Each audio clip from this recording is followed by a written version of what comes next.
how the ruffling of the chest piece and the dress turned out. The dress is made of satin weaved cotton, which is also used as covering on the buttons. All the underclothing is made of cotton as well.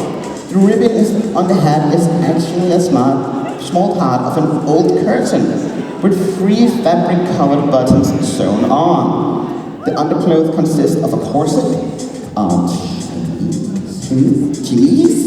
chemise, a pair of drawers, and an underskirt.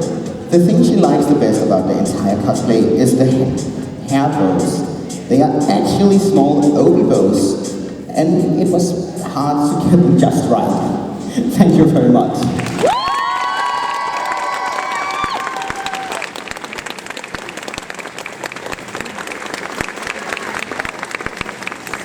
Our next contestant is Koyocon, and she is cosplaying Emma from the Promised Neverland.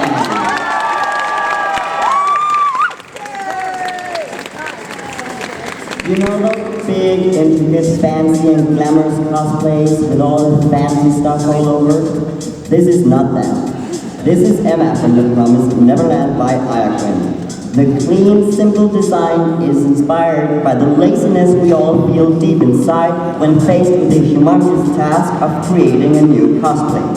Straight from the crossroads between loving cosplay and loving to sleep in, Koyocon has brilliantly brought Emma to life. They say Rome wasn't built in one day, and neither was the skirt. Despite its clean exterior, it was a bit too sew. The shirt didn't exist when this was written. It's there now. Hopefully. Otherwise, do enjoy the show.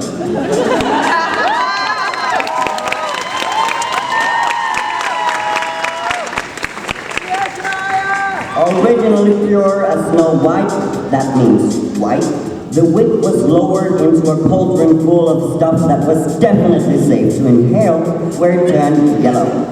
From there, Koyocon expertly colored it orange using leftover flames from her burning rage over any interview Kuba has done with a cosplayer. Just kidding, it was really made with orange coloring from pens. Maybe, possibly, who knows? We're going with the rage thing.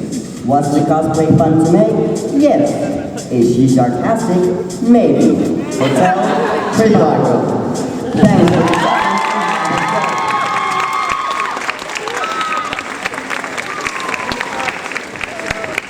Next contestant is Uminax.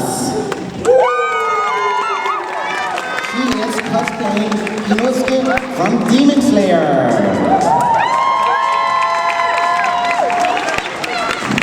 This has been a cosplay Uminax has wanted to make for a while, but also struggled with, since many new materials and techniques have been used.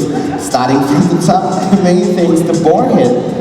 The main things, the boar head is made of newspaper, a ton of glue, and yarn. After having made the main shape, some areas were modified by placing many extra layers of new papers to get the right shape.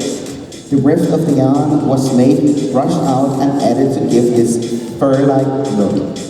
The snout and tusks are made of foam. Foam clay and the black at the eyes was made of 2 types of mesh.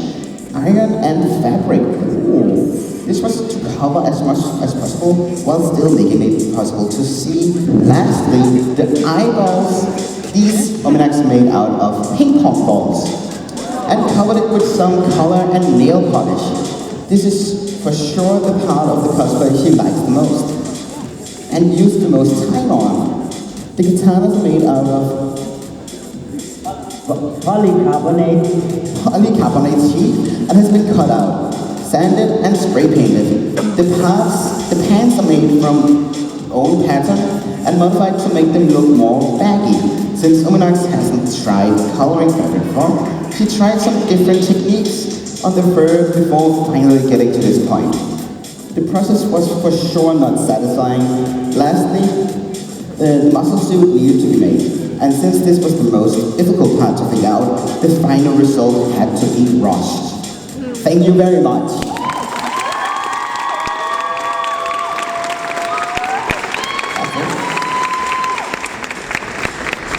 Take using the ramp, that's the pro choice. Perfect. And with that, that was our last contestant.